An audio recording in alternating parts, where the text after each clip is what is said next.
আর কি ছেলেরা জামা খুলে ওটাকে শোকাতে পারে। অবশেষে প্রকাশিত হয়েছে বাংলাদেশের সবচেয়ে ব্যয়বহুল music video Dhallywood megastar Shakib Khan অভিনীত জয়ধ্বনি গানটি। মুক্তির পর থেকেই পুরো সোশ্যাল মিডিয়ায় শুরু হয়েছে নতুন করে আলোচনা ও সমালোচনা। গানটির মধ্যে একাধিক ও ভিন্ন লুকে দেখা গেছে ঢালিউড মেগাস্টার শাকিব খানকে। যে লুক আগে দেখেনি দর্শকরা, স্টাইলিশ আর সেট ডিজাইন করা ও কোরিওগ্রাফি সব মিলিয়ে গানটি ছিল এক বড় মাত্রার একটি চেষ্টা।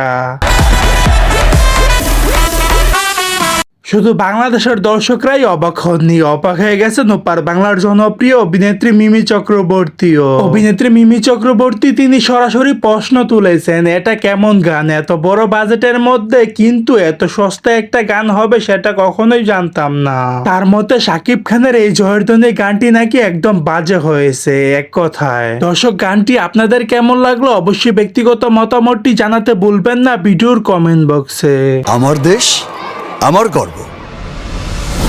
সো দর্শক, আজকের এই ভিডিওটি এই পর্যন্ত। যদি ভিডিওটি ভালো লেগে থাকে তাহলে ভিডিওতে একটি লাইক, একটি কমেন্ট আর অবশ্যই চ্যানেলটি সাবস্ক্রাইব করতে ভুলবেন না।